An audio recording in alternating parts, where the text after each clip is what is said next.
आणि दुसऱ्या बाजूला सतेज पाटलांनी आता मान्य केलं की मी एकटा पडलेलो आहे. हे पहा, राज्यामध्ये महायुतीचं सरकार ज्या पद्धतीनं काम करत आहे, ज्याच्यामध्ये सन्माननीय मुख्यमंत्री देवेंद्रजी फडणवीस साहेब आणि आमचे दोन्ही उपमुख्यमंत्री अजितदादा आणि माननीय एकनाथ शिंदे साहेब ज्या धडाडीनं काम करत आहेत, ज्या पद्धतीनं लोकांचे प्रश्न सोडवत आहेत, ज्या पद्धतीनं लोकांच्या अडचणीला धावून जात आहेत, त्यामुळं अनेक लोक आता पक्षात येत आहेत.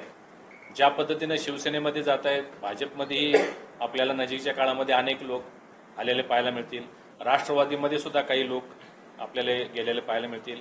येणाऱ्या स्थानिक स्वराज्य संस्थेच्या निवडणुकांमध्ये प्रत्येक महाराष्ट्रातील जिल्हा परिषद असेल, महानगरपालिका असेल किंवा नगरपालिका असेल, याच्यावरती महायुतीचाच झेंडा फडकवला जावा या दृष्टिकोनातून आमच्या वरिष्ठ तिन्ही नेत्यांनी आम्हाला सूचना दिलेल्या आहेत. त्या दृष्टिकोनातून हे सगळं इनकमिंग म्हणा किंवा आमचे प्रवेश आहेत किंवा पक्षाची ताकद वाढवण्याचं काम आमचं सध्या सुरू आहे. विमानसेवा विशेषतः बोईंगचा परवाचा जो अपघात झाला त्यानंतर ज्या यात्रा सुरू झाल्या अमरनाथ वगैरे यामध्ये 7 हेलिकॉप्टरचे अपघात झाले. याच्या चौकशी संदर्भात केंद्रीय पातळीवर काही पहा, हा जो एअर इंडियाचा अहमदाबादचा अपघात झाला हा अतिशय दुर्दैवी अपघात झाला. आता आपल्याला माहिती आहे की तो लगेचच झालेला आहे, म्हणजे 15-20 सेकंदामध्ये तो झालेला असल्यामुळं दोन्ही त्याचे ब्लॅक बॉक्स सापडलेले आहेत. 8 वेगवेगळ्या एजन्सीज यावरती आता काम करत आहेत. लवकरच या संदर्भात कशामुळे हा अपघात झाला, विमानाच्या बिघाडामुळे किंवा कशा पद्धतीचा बिघाड झाला, या बाबतीत लवकरच 15 ते 20 दिवसामध्ये आपल्याला अहवाल मिळेल आणि मग त्याचा खुलासा होईल. परंतु आपण जे हेलिकॉप्टरच्या दुर्घटनांबद्दल सांगत आहात, खरं पाहता हेलिकॉप्टर हे थोडंसं नाजूक असतं आणि हवामान सध्याचं बघितलं तर वातावरण हे पावसाळी दिवस आहे आणि आता हे वादळामुळे झालं का हेलिकॉप्टरच्या बिघाडामुळे झालं का पायलटच्या चुकीमुळे झालं हे एवढ्या लवकर सांगणं योग्य होणार नाही. परंतु सुरक्षिततेच्या दृष्टिकोनातून असा अपघात झाला की आणखीन सगळ्या यंत्रणा, एजन्सीज, नागरिक सगळे अलर्ट होतात आणि मला वाटते भविष्यात या सगळ्या दुर्घटना होऊ नयेत यासाठी सगळे कार्यरत आहेत. अनेक वेळा असे प्रसंग आमच्यावर आलेले आहेत. तुम्ही बघितलं असेल 2019च्या निवडणुकीमध्ये माझा पराभव म्हणजे माझा घातच झाला. त्यावेळी मी सत्ताधारी पक्षाच्याकडून उमेदवार म्हणून उभा असताना माझा पराभव झाला, अमल माडिकांचा पराभव झाला, सम्राट माडिकांचा पराभव झाला, गोकुळ आमच्या ताब्यातून गेलं, विधान परिषद आमच्या ताब्यातून गेली. पण आम्ही असं कधी म्हणजे आम्ही म्हणत बसलो नाही की आम्ही एकटं पडलोय. ते प्रसंगानुसार त्या परिस्थितीनुसार लोक आपापला निर्णय घेत असतात. मी नेहमी सांगत आलेलो आहे की राजकारण सुद्धा हे एक कालचक्रासारखं आहे.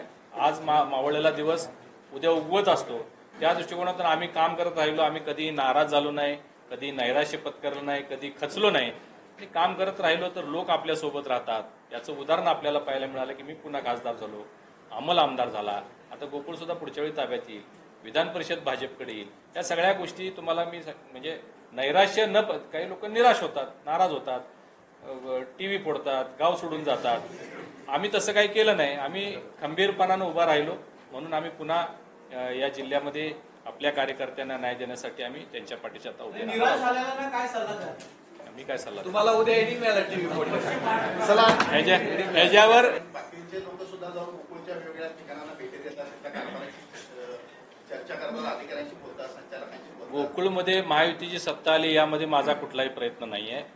मी या कुठल्याही प्रक्रियेमध्ये नव्हतो. जे झालं मी माझी भावना व्यक्त केली होती की महायुतीचा अध्यक्ष व्हावा आणि सुदैवानं ते घडलेलं आहे. आता सध्या प्रत्येक आघाडीचे लोक आपापल्या पदाधिकारी आणि प्रमुख लोकांना संस्थांना भेटी द्यायला सांगतायत. तेही देतील, आमचेही लोक भेटणार आहेत. त्यामुळं एक निवडणुकीची एक प्रक्रिया आहे. पुढच्या वर्षी निवडणुका होणार आहेत, त्याची तयारी सुरू झालेली आहे. हा भाग वेगळा. प्रत्यक्ष गोकुळच्या प्रकल्पा ठिकाणी जाणं, अधिकाऱ्यांशी बोलणं, संचालकांशी बोलणं, तिथं सूचना करणं असंही सुरू आहे. तुम्ही म्हणता की एकीकडे भाजपची सत्ता तिथं आलेली आहे, महायुतीची सत्ता आलेली आहे, परंतु विरोधी पक्षाचे नेते तिथं नाही. सध्या पूर्वीची जी त्यांची आघाडी होती त्यात त्यांचे संचालक आहेत.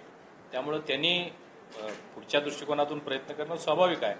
ते करतील, आमचेही लोक करतील. नाही, मी कसंच नव्हतो. ज्या पद्धतीने म्हणत होते की मुख्यमंत्र्यांनी उपमुख्यमंत्र्यांचा आग्रह आहे की अध्यक्ष हा महायुतीचाच असावा. आता जे अध्यक्ष झालेले हे महायुतीचे आहेत की नाही?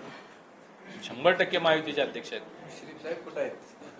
मीटिंग मात्र विरोधक घेत आहेत. हा मीटिंग मात्र विरोधक घेत आहेत.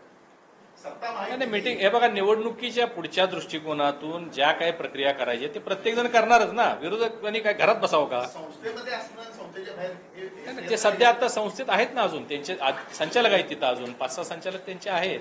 त्यामुळे ते अजून त्या सत्तेत आहेत. अध्यक्ष जरी माहितीचा झाला असला तरी त्यांचे संचालक आहेत, त्यामुळे ते प्रयत्न करतीलच ना. कोकणमध्ये जे पूर्वी जे विरोधात ते संचालक होते ते आता सत्तेत सक्रिय सहभागी झाले. मला त्यातलं काही माहिती नाही. त्याच्याबद्दल संचालिका शोमिका माडिक आहेत, त्याचं उत्तर त्या देतील तुम्हाला. जरा परत सांगा. पश्चिम महाराष्ट्रामध्ये अनेक नेत्यांना भाजप आपल्यासोबत घेण्याचा प्रयत्न करतात. जयश्रीताई पाटील या सुद्धा सांगलीच्या आहेत, भाजपच्या संपर्कात. वसंतदादा घराण्याची आता काँग्रेसला राहिलीच असं वाटत नाही का? ते पहा, जयश्रीताई आणि ते संपूर्ण घरानं हे आमचे जवळचे नातेवाईक आहेत. माझी बहीण त्या घरात दिलेली आहे. ते जर भाजपमध्ये येत असतील तर आम्हाला विशेष आनंद होणार आहे. आणि एवढा मोठा वारसा स्वर्गीय वसंतदादांचा एक वेगळा ठसा या राज्यामध्ये होता त्यांच्या कामामुळं. आणि ते घराणं जर भाजप सोबत येत असेल तर आम्हाला निश्चित आम्ही त्यांचं स्वागत करू. विशाल पाटील पण म्हणाले होते मला मंत्री व्हायला आवडेल किंवा सत्तेत जायला आवडेल. आता हे पहा, हे विशाल पाटील हे खासदार आहेत. अनेक प्रकारचे संघर्ष कडून ते अपक्ष खासदार झाले. अपक्ष खासदार होणं सोपं नाही आहे.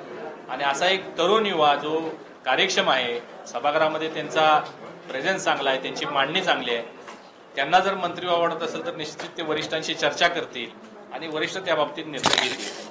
आणि ते आले तर आम्ही त्यांचं स्वागत करू. साहेब, इंद्रायणी नदीवरचा काल जो साको कोसळलेला आहे त्यामध्ये कोल्हापूरच्या दोघांचा मृत्यू झाला. तर कोल्हापूर जिल्ह्यात, सांगली जिल्ह्यात, सातारा जिल्ह्यात अशा अनेक साठव आहेत जे जुने झालेले आहेत. या संदर्भात काही सूचना? कालच ज्यावेळी हा अपघात झाला, खरं म्हणजे हा दुर्दैव अपघात आहे. परंतु आपल्याला माहिती आहे की पावसाचा पॅटर्न बदललेला आहे, पाण्याच्या वाहण्याचा पॅटर्न बदललेला असल्यामुळे अनेक अपघात व्हायला लागलेले आहेत. काल हा अपघात झाल्या मुख्यमंत्री महोदयांनी अशा पद्धतीचे अडचणीत असलेल्यांचे स्ट्रक्चरल ऑडिट करावे अशा पद्धतीच्या सूचना दिलेल्या आहेत. आणि लवकरच त्याची पूर्तता होऊन मग पुनर्बांधणी होऊ शकते.